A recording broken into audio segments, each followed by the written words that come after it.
ಕರ್ನಾಟಕ ಸರ್ಕಾರದ ಪ್ರಭಾವಿ ಸಚಿವರು ಯಾದವಾಡ ಭಾಗದಲ್ಲಿ ಕಾನೂನು ಬಾಹಿರವಾಗಿ ಶುಗರ್ ಫ್ಯಾಕ್ಟರಿ ಕಟ್ಟಲಿಕ್ಕೆ ಆರಂಭ ಮಾಡಿದ್ದು ಎಲ್ಲ ಕಂಡು ಬಂದದ. ನಂಬರ್ 1, ಗ್ರಾಮ ಸ್ವರಾಜ್ಯ ಪಂಚಾಯತ್ ಅಧಿನಿಯಮ 1993 ಪ್ರಕಾರ ಅಲ್ಲಿರ್ತಕ್ಕಂಥ ಸ್ಥಳೀಯ ಸಂಸ್ಥೆ ಪಂಚಾಯತಿಯವರು ಯಾವುದೇ ಕೆಲಸ ಕಾರ್ಯಗಳಿಗೆ ಲಿಖಿತವಾಗಿ ಸಮ್ಮತಿ ಕೊಡಬೇಕು. ಸಮ್ಮತಿ ಕೊಟ್ಟಿಲ್ಲ. ಯಾಕಂದ್ರೆ ಮೊನ್ನೆ ಅದೇ ಪಂಚಾಯತಿ ಅವರು ರೈತರೆಲ್ಲ ಬಂದು ಹೋರಾಟ ಮಾಡಿದ್ದಾರೆ. 2, ನಂಬರ್ 3, ಆ ಬಿ ಖರಾಬ್ ಅನ್ನ ಎನೆ ಮಾಡುವಾಗ ಜಿಲ್ಲಾ ಮಟ್ಟದ ಜಿಲ್ಲಾಧಿಕಾರಿಗಳು ಕೂಡ ಅದು ಗಮನಿಸಬೇಕಾಗಿತ್ತು.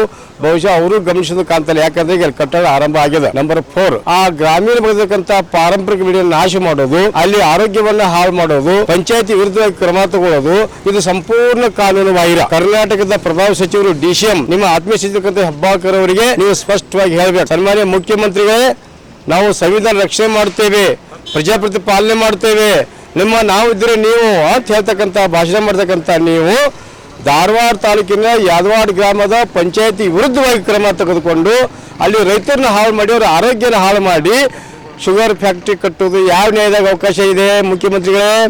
ಈಗ ಕೊನೆಯದೇನು ಹೇಳ್ಪತ್ತಂದ್ರೆ, ನಾವು ಈಗಾಗಲೇ ಧಾರವಾಡ ಜಿಲ್ಲೆಗೆ ಕುಡಿ ನೀರಿನ ಹಾಕಂತ ಹೇಳ್ಬಿಟ್ಟು ಮಾದಾಯಿ ಪ್ರಾಜೆಕ್ಟ್ಗೆ 3 ವರ್ಷ ಹೋರಾಟ ಮಾಡಿ ಬಂದೀಗ ಅವಾರ್ಡ್ ಆಗಿ 3 ವರ್ಷ ಆಯ್ತು. ಆ ಮಾದಾಯಿ ಯೋಜನೆ ಮಾಡೋದು ನಿಮಗೆ ಗಮನಕ್ಕಿಲ್ಲ. ಅಲ್ಲಿ ಕುಡಿಯೋ ನೀರು ಕೂಡ ಯೋಗ್ಯತೆ ಇಲ್ಲ.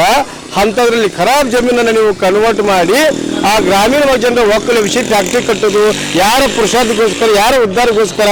ಸನ್ಮಾನ್ಯ ಮುಖ್ಯಮಂತ್ರಿ ಅವರೇ, DCM ಅವರೇ, ಹೆಬ್ಬಾಳ್ಕರ್ ಅವರೇ, ನೀವು ಧಾರವಾಡದ ರೈತರ ಹಿತಾಸಕ್ತಿ ಮತ್ತು ಗ್ರಾಮೀಣಾಸಕ್ತಿ ಏನಾದ್ರು ಮಾಡೋದಾದ್ರೆ ತಕ್ಷಣ ಜಿಲ್ಲಾಧಿಕಾರಿ ಧಾರವಾಡ, ಜಿಲ್ಲಾ ಸಚಿವರು ಧಾರವಾಡ ಮತ್ತು ಆ ಪಂಚಾಯತ್ ರಾಜ್ಯದ ಎಲ್ಲ ಮೆಂಬರ್ ಕೂಡಿದನ್ನ ಉಗ್ರ ಪ್ರತಿಭಟನೆ ಮಾಡೋದ್ರ ಮೂಲಕ ಇದನ್ನು ಸಾರಾಸರಿ ತಿರಸ್ಕಾರ ಮಾಡಬೇಕು ಅನ್ನೋದೇ ನಮ್ಮ ಆಗ್ರಹ.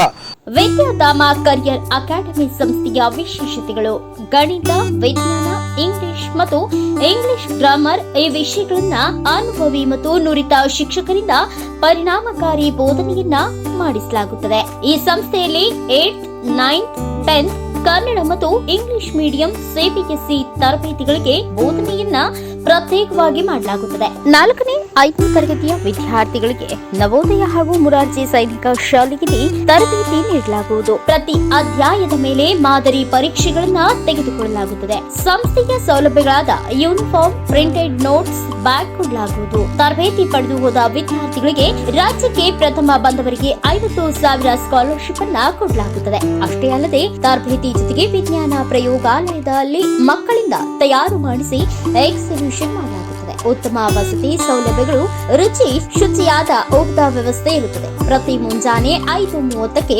ಯೋಗ ಜ್ಞಾನ ಮಾಡಿಸಲಾಗುತ್ತದೆ. ಆನ್ಲೈನ್ ಮತ್ತು ಆಫ್ಲೈನ್ ಮೂಲಕ ಪ್ರವೇಶಗಳು ಪ್ರಾರಂಭವಾಗಿದ್ದು ಪ್ರವೇಶಾತಿಯನ್ನ ಪಡೆಯಬಹುದು.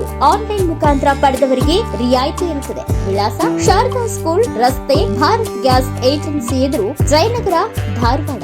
ಮೊಬೈಲ್ ನಂಬರ್ 7795316436 ಅಥವಾ 9108524635. ಧಾರವಾಡ ಜಿಲ್ಲೆ ಧಾರವಾಡ ತಾಲೂಕಿನ ಯಾದವಾಡ ಹಾಗೂ ಪುಡಕಲ್ಕಟ್ಟೆ ಗ್ರಾಮ ಪಂಚಾಯತಿಯ ಹದ್ದಿಯಲ್ಲಿ ಬರತಕ್ಕಂತ ಏನೊಂದು ಸಕ್ಕರೆ ಕಾರ್ಖಾನೆಯನ್ನ ಪ್ರಾರಂಭ ಮಾಡ್ತಾ ಇದ್ದಾರೆ. ಆ ಸಕ್ಕರೆ ಕಾರ್ಖಾನೆಗೆ ಅನಧಿಕೃತವಾಗಿ ಅಲ್ಲಿ ಚಟುವಟಿಕೆ ನಡೆದಿದೆ. ಯಾವುದೇ ರೀತಿಯ ಸ್ಥಳೀಯ ಆಡಳಿತದ ಅನುಮತಿ ಇರಲಾರದೆ ಕಾನೂನು ಬಾಹಿರವಾಗಿ ಅದಕ್ಕೆ ಎಲ್ಲರೂ ಕೂಡ ಈ ಜಿಲ್ಲಾ ಆಡಳಿತ ಇರಬಹುದು ಹಾಗೂ ರಾಜ್ಯ ಸರ್ಕಾರದ ಅಧಿಕಾರವನ್ನು ದುರ್ಬಳಕೆ ಮಾಡಿಕೊಂಡು ಇವತ್ತ ರೈತರ ಒಳ್ಳೆಯ ಒಂದು ಪರಿಸರವನ್ನ ಹಾಳು ಮಾಡ್ತಕ್ಕಂತ ಪ್ರಕ್ರಿಯೆಗೆ ಮುಂದಾಗಿದ್ದಾರೆ. ಈ ಭಾಗದ ಎಲ್ಲ ರೈತರು, ನಾಗರಿಕರು ನಮ್ಮ ಭಾಗದಲ್ಲಿ ಸಕ್ಕರೆ ಕಾರ್ಖಾನೆ ಬೇಡ, ಬೇರೆ ಕಾರ್ಖಾನೆ ಇರುವಲ್ಲಿ ಕಾರ್ಖಾನೆಯನ್ನು ಕಟ್ಟಲಿಕ್ಕೆ ಬೇರೆ ಜಾಗೆಯಲ್ಲಿ ತಾವು ಮಾಡ್ಕೋಬೇಕು, ಇಲ್ಲಿ ಮಾಡಬಾರ್ದು ಅನ್ನೋಂಥ ವಿರೋಧ ಇದೆ. ಕಾರಣ ಅಲ್ಲೇ ಈ ಒಂದು ಕಾರ್ಖಾನೆ ಮಾಡ್ತಕ್ಕಂಥ ಸ್ಥಳದಲ್ಲಿ ಯಾವುದೇ ರೀತಿಯ ಜಲಮೂಲಗಳಿಲ್ಲ. ಆ ಭಾಗದಲ್ಲಿ ಯಾವುದೇ ಕಬ್ಬು ಬೆಳೆಗಾರರಿಲ್ಲ, ಕಬ್ಬನ್ನು ಬೆಳೀತಾ ಇಲ್ಲ.